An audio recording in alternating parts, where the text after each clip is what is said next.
안녕하십니까. 혼란한 정치 시사 이슈를 술술 풀어보는 송국근 혼술 6월 17일 금요일에 인사드립니다. 윤석열 대통령의 출근길 약식 기자간담회 도어 스태핑 오늘도 있었습니다. 어제 하루 다른 일정 때문에 건너뛰고 다시 도어 스태핑이 있었는데 역시나 오늘 아침 조간신문에서 나온 핵심적인 사안들에 대해서 윤석열 대통령 본인의 입장을 어떻게 보면은 명쾌하게 시원하게 밝히는 그런 장면이 있었습니다. 지금 야권의 보복 수사 주장이 있죠.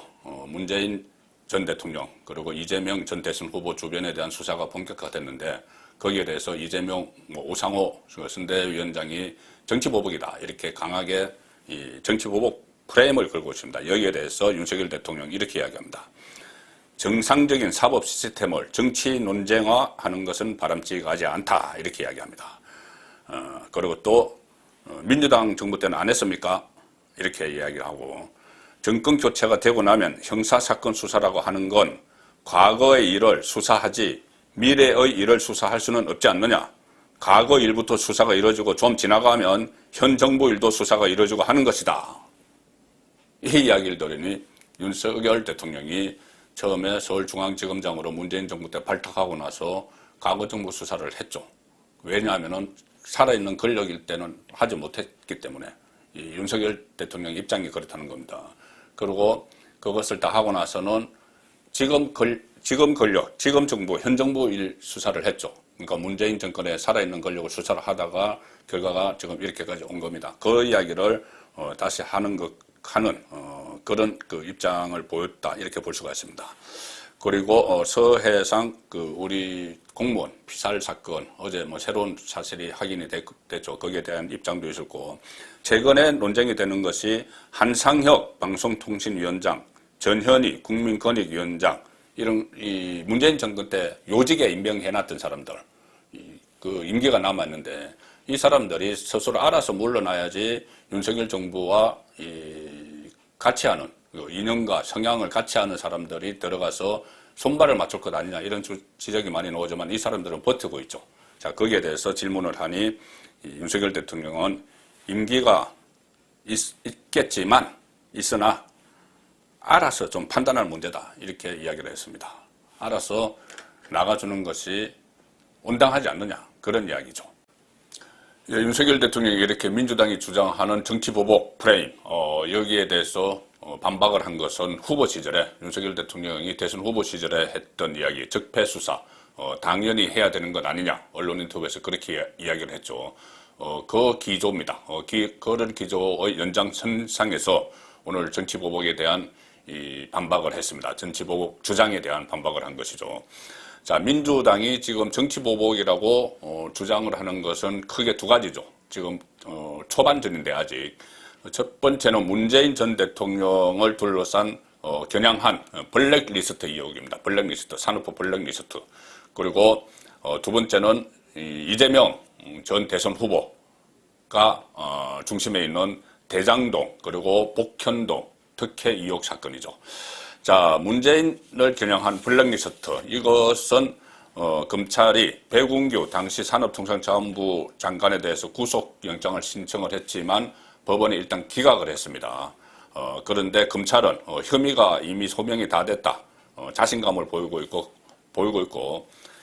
또 검찰 쪽 입장은 법원이 구속영장을 기각한 것도 증거인멸의 염려가 없기 때문에 이미 검찰이 많은 것을 수사를 다 해놔서 증거를 새로 인멸할 게 없기 때문에 그냥 또 도망의 우려도 없다. 이런 것 때문에 이 영장을 기각한 것이지 죄가 없어서 그런 건 아니다. 이런 입장입니다. 검찰에서는. 그래서 조만간 구속영장을 좀 보강 수사를 더해서 재청구를 할 방침이고 이렇게 되면 문재인 정부 청와대로 수사가 확대될 가능성이 있다. 이 산업부 블랙리스트 이 사건은 박근혜 정부 때 임명됐던 산업통상자원부 산하 기관장들을 쫓아내기 위해서 만든 거죠. 그 목적이 있습니다. 왜 쫓아내야 되냐 하면은 탈원전을 하기 위해서. 탈원전. 그래서 월성원전 조기 폐쇄, 경제선까지 조작해서 조기 폐쇄시켰죠.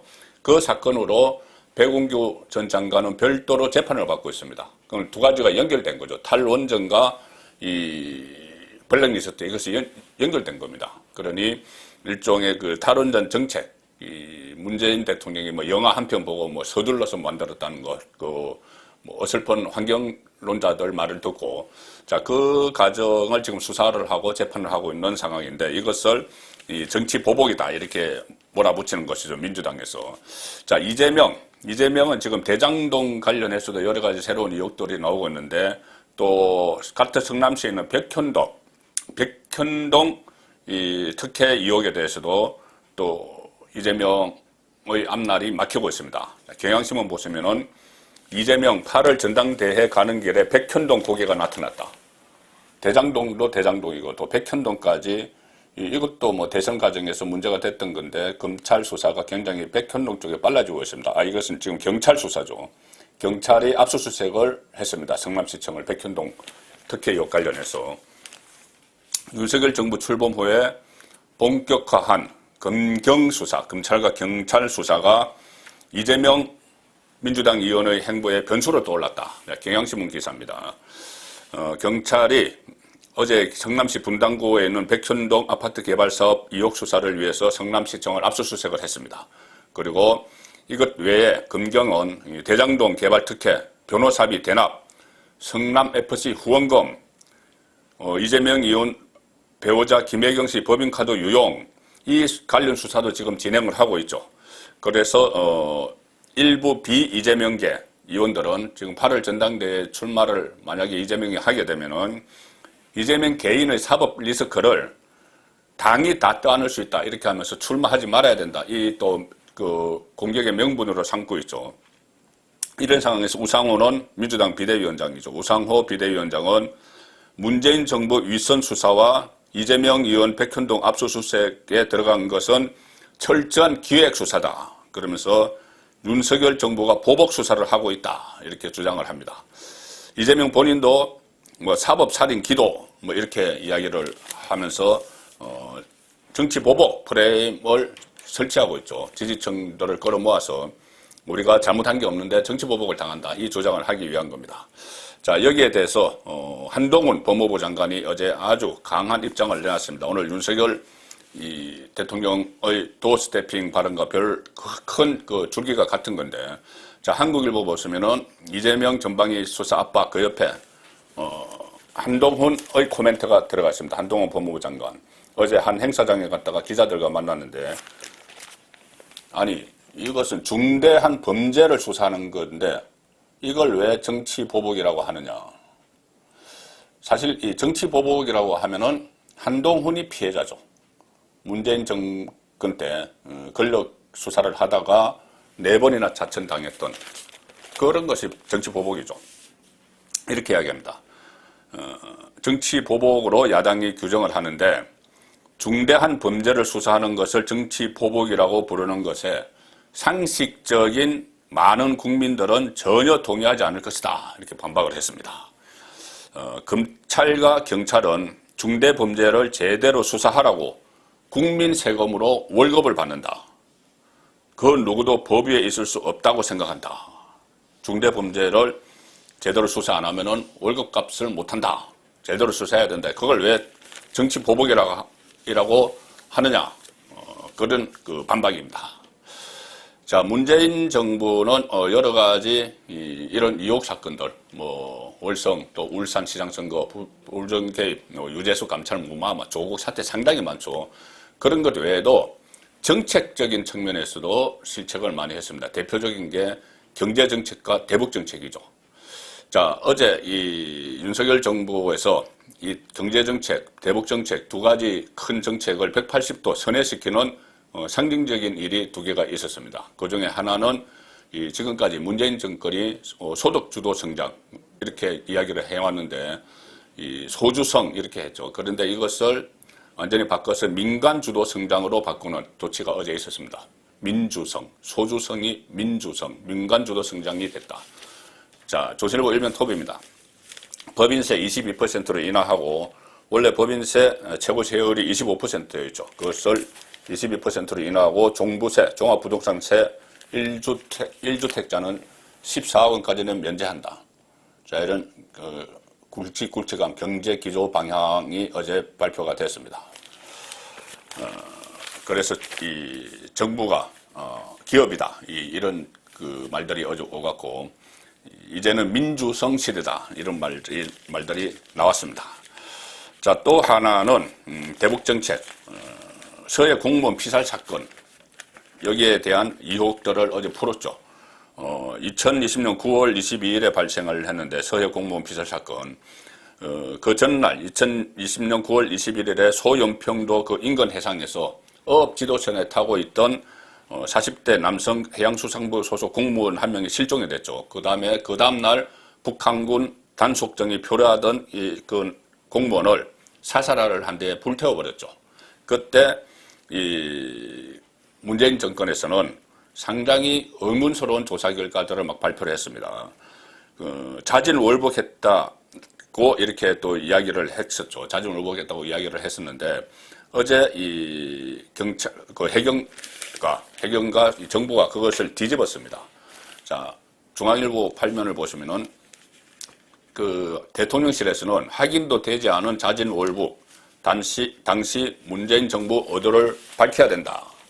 오늘 도스태핑에서 윤석열 대통령도 언급한 이 공무원, 우리 국민이 이 북한군에 의해서 사살됐는데도 그것에 대해서 엄정히 대처하지 못하고 북한 쪽 입장을 오히려 두둔하는 듯한 그런 어처구니 없는 행태를 보인 사건이었죠. 대통령실 관계자는 그래서 이것을 그냥 되돌리는데 끝나지 않고 사실관계를 되돌리는데 끝나지 않고 월북 의도가 확인되지 않았음에도 문재인 정부가 당시 자진 월북 가능성이 크다 이렇게 발표한 것에 대해서 어떤 의도가 있었는지 그것을 밝히는 것도 굉장히 중요하다 그렇게 이야기를 했습니다. 왜 그러냐면은 대북 정책, 이 대북 유화책을 위해서 이 국민이 희생됐는데도 제대로 대처도 하지 못했다. 그것은 국가의 존립 자체와도 연관이 있는 문제죠. 자, 그래서 특히 이 상황에서 왜 이렇게 제대로 대처를 하지 못했을까?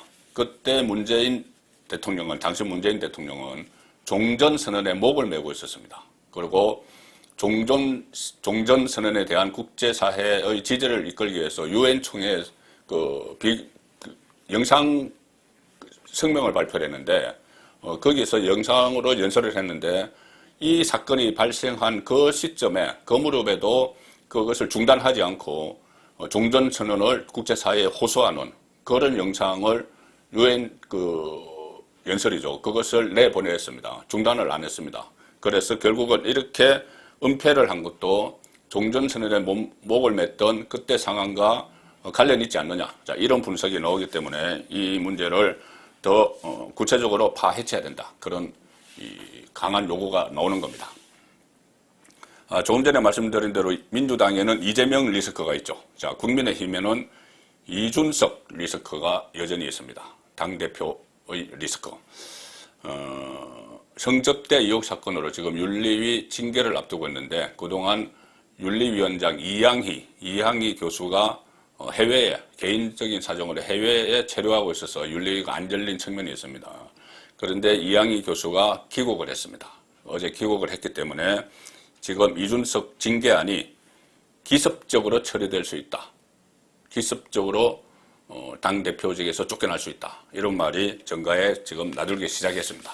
이항희 윤리위원장 귀국과 때맞춰서 이준석 징계 심의 속도낸다. 그동안 이준석 징계를 위한 윤리위원회가 24일 날 열릴 것이다. 아니다. 이준석은 나는 27일로 알고 있다. 그렇게 이야기를 했는데, 자, 위원장이 없어서 생긴 혼선들이죠. 근데 위원장이 귀국을 했기 때문에 이것이 초미의 관심이기 때문에 이항희 위원장도 재빨리 정부적 판단을 할 것 같습니다. 이항희 위원장은 과거에 40대 기소를 했던 이철성 대선 후보였죠. 이철성 전 대표의 딸이기도 합니다. 자, 정부적 판단을 할 텐데 어제 귀국을 했습니다. 여러 가지 추측이 난무했던 회의 날짜도 곧 확정될 것으로 예상이 되고 윤리위원회가 지난 4월에 이준석 대표의 증거인멸 교사 의혹과 관련해서 징계 절차에 돌입한 지 두 달 만에 윤리위 전국이 본격화될 수 있다. 자, 이 사건은 이겁니다. 2013년 대전에서 성상납을 받았다는 의혹인데, 그리고 이 성상납도 그렇지만은, 이준석이 측근인 김철근 당대표 정무실장을 대전에서 보내서 성상납 제보자를 만나서, 뭐 7억 원짜리 투자 유치를 해주겠다. 그 각서를 써주고 이런 일이 있었죠. 그래서 그것이 증거를 없애려는 의도가 아니었느냐. 여기에 또 초점을 맞춥니다. 성상납 이것은 형사적으로 보면은 이미 뭐 공소시효가 지났습니다. 2013년 일이기 때문에. 그런데 증거인멸 교사, 이건 최근에 일어난 일이죠. 그래서 윤리위도 여기에 초점을 맞춘다는 겁니다. 윤리위는 최근에 보도자료를 당에다 전달을 하나를 했다고 합니다. 이 보도자료를 뿌려달라. 근데 보도자료가 안 뿌려졌습니다. 뭐냐면은 위원회 활동을 정치적으로 해석하면 안 된다. 이런 취지의 보도자료를 지금 준비를 했었습니다. 또 징계 대상자인 이준석 대표의 소명자료 제출을 당에 요구했지만 이것도 지금 제대로 조치가 안 된 것으로 그렇게 국민일보가 취재를 했습니다. 윤리위가 내리는 징계 수위는 경고, 당원권 정지, 탈당 금고, 제명 이 4단계가 있죠. 물론 여기서 탈당 당원권 정지만 받아도 당원권이 정지되니 대표직을 할 수가 없죠. 자, 그래서 그러면 대표직에서 물러나야 되는데 물론 이때도 이준석은 버틸 겁니다. 법적으로 뭐 가처분 신청을 내고 뭐 이것은 뭐 윤핵관들이 나를 몰아내기 위한 것이다. 정치적으로 막 투쟁을 하는 모습을 보이면서 법적으로 가처분 신청을 내고 상당히 시끄럽게 하겠죠. 그렇지만 그건 다 극복을 해야 됩니다. 만약에 이준석이 징계 사유가 타당하다면은, 그리고 만약에 경고를 받으면은 이준석은 버틸 겁니다. 도덕적으로 문제가 있다고 됐어도 버티겠죠. 그것도 탄압이다 이렇게 하면서 버틸 겁니다. 그래서 일반적으로는 가장 낮은 수준 징계 경고 처분만 받아도 도덕적 책임을 피하기 어렵다 이렇게 해서 물러나겠지만 이준석은 안 물러나겠죠. 그래서 당원권 정지 정도가 내려져야지 어쨌든 물리적으로 일단 이준석이 퇴장하는 그런 상황이 됩니다. 그리고 표결을 하게 되는데 지금 위원회가 9명입니다. 윤리위원회. 가반인 5명 출석에 3명이 찬성하면 가결이 되는데 지금 전반적인 윤리위 안의 분위기는 9명 중에서 한 3, 4명 정도는 강하게 징계를 해야 된다는 입장이고 나머지는 좀 유보적이라고 합니다. 그래서 지금 들리는 얘기로는 9명 중에서 5명이 출석을 하면 되니까 적극적으로 찬성하는 그 서너 명을 중심으로 윤리위를 전격 소집을 해서 기습적으로 소집을 해서 처리를 해버리는 그런 방안도 지금 검토가 되고 있다고 들리고 있습니다. 자, 그래서 이준석이 징계를 받게 되면 차기 당권을 둘러싼 권력구도 개편도 불가피할 것으로 예상이 되고 거기에 대비해서 지금 안철수도 공부모임 같은 것을 만들어서 뛰고 있고 그 윤핵관이라고 하는 장제원 그 의원도 민들레회를 만들려고 했는데 지금 반발에 부딪혀 있죠. 그리고 근성동은 조기에 전당대회가 열리면은 출마가 어렵습니다. 본인이 원내대표 임기가 내년 4월까지이기 때문에. 그래서 정상대로 해야지 6월 달에 대표 선거가 있기 때문에 근성동은 이준석이 아웃되는 데 대해서 부정적이죠. 본인 그 로드맵과 어긋나 버리기 때문에. 내년 6월에 전당대회가 열려야 되는데 조기 전당대회가 열리면은 본인은 출마를 못하기 때문에. 자, 그런 여러 가지 복합적인 요인들이 지금 작용을 하고 있습니다. 이준석에 대해서는 오히려 지금 민주당 쪽에서 많이 응원을 합니다. 대선 전국에서도 그랬죠. 이준석이 항상 공격하는 것이 민주당을 공격하는 것이 아니고 내부에서 분란을 일으키고 총질을 하니까 민주당은 오히려 이준석을 응원을 하는 그런 분위기가 지금까지도 계속 이어져 오고 있습니다. 오늘은 진보 성향 언론인 한겨레 신문이 이준석을 갑자기 인터뷰를 했습니다. 뭐 취임 1년 이렇게 인터뷰를 했는데 취임 1년 지난 거는 며칠 됐죠. 며칠 됐는데 취임 1년 하면서 한겨레가 인터뷰를 하면서 이준석의 입장을 막 실어줍니다. 대표 중도 하차 그거 기우제 수준의 이야기야. 이렇게 큼지막하게 이준석을 옹호를 하는 한겨레 신문의 기사. 자, 이준석 파이팅 계속 안에서 내부 총질을 하는 게 좋다. 이 이야기죠. 취임 1돌 이준석 국민의힘 대표 1돌 지난 지 한참 됐죠. 자신의 성접대 증거 인멸 의혹을 한겨레와 인터뷰하면서 강하게 부인했다. 일반적으로 이준석의 주장을 실어주는 겁니다.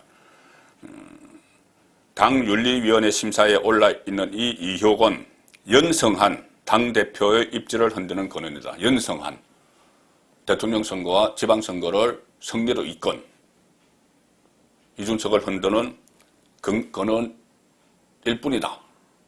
자, 연성을 했다는 데 대해서 강조를 하고 있죠.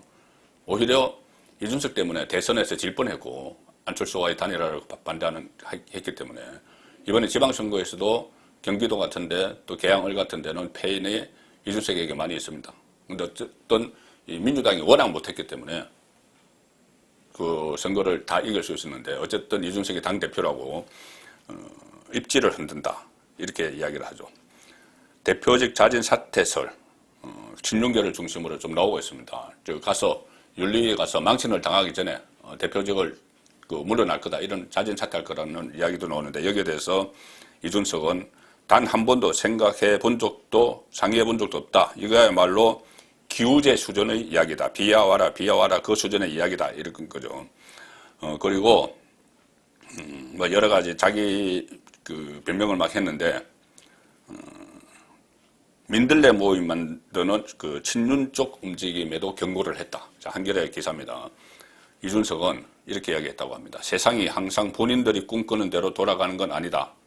진박 세상의 끝에서 보수가 어떤 어려움을 겪어야 했는지도 다들 기억하고 있을 것이다. 박근혜 정부 시절을 이야기를 하는 것이죠. 그런데 지금 본인이 이 위기를 맞은 성접대 의혹은 박근혜 정부 출범 초기에 일어났습니다. 2013년 8월 15일. 완전 출범 초기죠. 2013년 2월 25일에 박근혜 정부가 출범했습니다. 그때 이준석은 박근혜 키죠. 그러면서 박근혜 비대위원장 밑에 비대위원 이러면서 호가호위를 할 때죠. 호가호위를 할 그 무렵에 성접대 사건이 의혹이 있는 겁니다. 자, 그리고 실제로 성접대를 제공했다는 사람이 운영하는 아이카이스트라는 업체를 나중에 박근혜 당시 대통령이 방문을 하는 그런 일도 있었죠.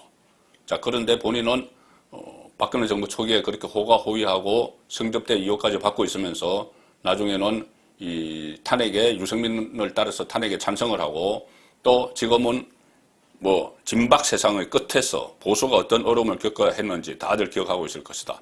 이것은 이제 친윤 세상을 이야기를 하면서 하는 건데, 자, 진박 세상 본인도 거기 책임에서 상당히 자유롭지 않죠. 자, 마지막 소식은 김건희 여사. 어제 이순자 여사를 깜짝 방문을 했는데 또 14일에는 여당의 4선 이상 중진 의원들 부인들과 오찬을 같이 했습니다. 그리고 그때 중진 의원들에게 권성동 원내대표 부인이 주선을 했다고 하는데, 권성동 원내대표는 기자들과 만나서 중진 의원 부인들이 나이가 많으니 김건희 여사가 사모님 했다가 언니들 했다가 참 좋았고 솔직하고 소탈하더라고 하더라, 뭐 이렇게 전하기도 했는데, 자, 중앙일보 보시면은 김건희 여사, 이순자 여사 깜짝 방문, 커지는 강폭 행보 논란. 윤석열 정부 취임 초기니 이 배우자 입장에서도 여러 가지 행사에 가야 되고 또 전직 대통령 분들을 만나서 좀 코치도 듣고 뭐 이런 활동 필요하죠. 필요한데 좀 너무 지나치다 이런 지적들도 나옵니다. 뭐 팬클럽 활동이라든가 이런 것들. 자, 그래서 거듭 말씀드리지만 이렇게 논란을 최소화하는 방법은, 활동을 많이 하더라도 논란을 최소화하는 방법은 지금 사적 공간에서 사적 영역에서 활동하고 있는 김건희 여사의 행보를 공적 영역으로 끌어들이는 것이 유일한 방법입니다.